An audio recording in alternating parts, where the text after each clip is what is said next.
Carl Banks just told Dexter Lawrence something no one else would, and it's gonna kind of sting. We've kind of danced around this ourselves a little bit here because Dexter Lawrence hasn't been Dexter Lawrence this year, and there's a lot of respect we have for the man. And quite frankly, he can probably sit on me and crush me. So therefore, we've kind of danced around ourselves there. But Carl Banks on the Believe in Giants podcast there says Dexter Lawrence, nobody respects you anymore. You guys, your opponents do not. The pre-injury Dexter is not in their heads. They're blocking you with a 9-year backup center. When Darius Alexander gets in the game, those guys are making plays against the same guys that are blocking you. It's time to start expecting more of yourself because they don't respect you. I am so mixed on this, dude. Here's my whole thing. I don't trust anything. I don't trust anything I see of any defensive player right now as long as Shane Bowen's still calling the plays. I was going to say, that's where the attention's got to go. But Carl Banks is there saying, look at the coaching. This is what's going on. Now he did, in all fairness though, he did also go after Shane Bowen a little bit as well. But this was the one that got all the headlines because people are like, whoa, Dexter Lawrence. Like, really? That's the guy you want to go after? Like, let's be honest. Has Dexter Lawrence been Dexter Lawrence this year? No. No, but we also talked about that going into the year. And not to fit him because he's not played up to expectations, but we talked about, you have Carter, you have Thibodeau, you have Burns, you have all these people that get sacks. So, yeah, it's going to take away from the guy that was damn near putting pressure on everyone because there's pressure going everywhere else. You have to respect the guy, and they go to the outside. That's kind of what happens. But it's not just that. It's overall in general. So his double teaming has gone down. You know, teams aren't exactly as afraid of him as they used to be, and he's still not producing even with the double teams going down. I think personally the injury is still bothering him a little bit. And I think this is sometimes you get a really good player and it takes 1 year of them back in the field before they're back to themselves. And I think that's probably what's going on here, to be very frank. And I don't want to sit there and say that's what's definitely going on because I'm not in there. For all I know, he's just frustrated because he hates Shane Bowen. Again, I'm not saying he hates Shane Bowen. I'm just saying we don't know. For all we know, it's the way they're using him in the scheme this year because he's definitely not being used the same. You know? I'm willing to give this guy a pass because he's given it his all for the Giants for a long time and say, you know what? It might be just an off year for him. Let's see what he does next year and take it from there. You know? But to me, for a former player like Carl Banks, and let's be honest, he's been with Giants media more years now than he's ever a player, but I still think of him as the former player because we all know him more as Carl Banks, the linebacker, than Carl Banks, the media guy, no matter how many years he talks behind the mic. For Carl Banks, the player, to understand how crappy this defense is being called, because don't tell me he doesn't understand that. And for him to go ahead and go after a player who has given it their all for years, then, dude, that's just messed up. And it brings me back to the whole Banks works for the Giants. Let's be very frank about that part of it there. Banks works for the Giants.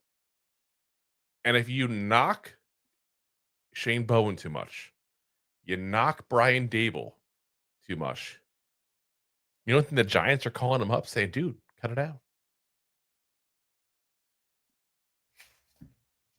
You know what I mean? Like that's where it's at because look at what happened. We talked about it with Talking Giants last year where they called them up and threatened Bobby Skinner because they did one video about how the Giants should fire Joe Shane. Imagine if somebody that worked for them said that kind of negativity about the coaching staff or the front office. Yeah, it's also like it's a double-edged sword too, because like he does work for the Giants, and fans are frustrated, especially what happened earlier this year and how he came at him, came at fans and podcasters. Maybe gave him a little leash to say like, "Hey, go ahead, say something." Fans are frustrated. Agree with him a smidge. Yeah, and like I said, he's not wrong 100% what he's saying. I just think that shouldn't be what we talk about right now, because I just don't trust anything I see. Now, I will say this in his defense, because like I said, I don't like that he said it. That's where I'm kind of mostly at there. I don't disagree with it fully. I just don't think it's like time and place kind of scenario. But I will say this: all reports, and I probably he even said it himself on the podcast. He said this to Dexter Lawrence as well. So I will give him that credit. If you said it to his face, then you're good, because to a certain degree, because you at least manned up. You weren't just like, hey, buddy. And then all of a sudden, let's go talk trash about you in the mic. Yeah. I mean, we kind of do that because we don't know the players, but it is what it is. We're just schmucks. You're welcome to come on the show. Yeah. Welcome to come. We'll say it to your face. Come on the show, Deontay Banks. We'll talk about your lack of effort. We'll take strike even to show the plays you took off. But it's like I said, I'll give him some credit on that. But like I said, I think honestly, for anyone right now to be focusing on a player as opposed to the scheme, the coaching, the issues going on that we're all seeing when we're watching this game is ridiculous. And that's where this 100% should be at. And Dexter Lawrence, again, not having a great year, but he's the last guy I will call out, because that guy's given it his all for the last couple of years when this team has sucked. 100%. But they're way worse player-wise, coaching-wise, yeah. I mean, like, I get it. He's probably frustrated. He's been giving it his all for so many years with a crappy team. I can see how that would get frustrated. Like, I'm sure you understand if like your team was underselling vacuums for so long. I mean, eventually you get fed up, wouldn't you? Yeah, stop selling those retired Kmart vacuums. They've been out of business forever. Go back to the Dysons and the Hoovers. I'm just saying, like, I said, I don't know. I feel like he went after the target he could, because you can go after the player because the team won't stick up for it as much, which is kind of a sad statement itself to say. Yeah. Yeah. Thanks for watching. Like the show? Of course you do, or you would have turned it off by now and not be hearing me. There are plenty of ways to support the show.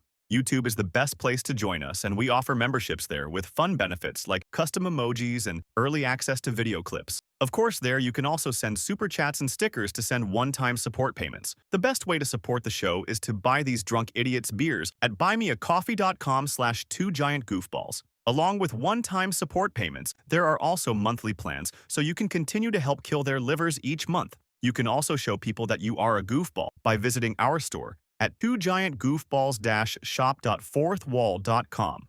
We got everything from shirts, hats, phone cases, funny candles, buttons, stickers, and even a 2 Giant Goofballs towel to dry off your goofballs. Of course, you can always support the show for free by simply hitting the like, subscribe, and share button wherever you are watching or listening to this. Hit the thumbs up on YouTube. Leave a 5-star review on Apple Podcasts. It helps the show tremendously, and quite frankly, the goofballs suck at marketing and need your help to get the word out. Thank you for being part of the Goofball Army and for taking the time out to support the show. If you like that clip, then you will love the full episodes too. Find us on your favorite podcast app and look for us on all your favorite social media platforms. Thanks so much. Please, I'm begging you.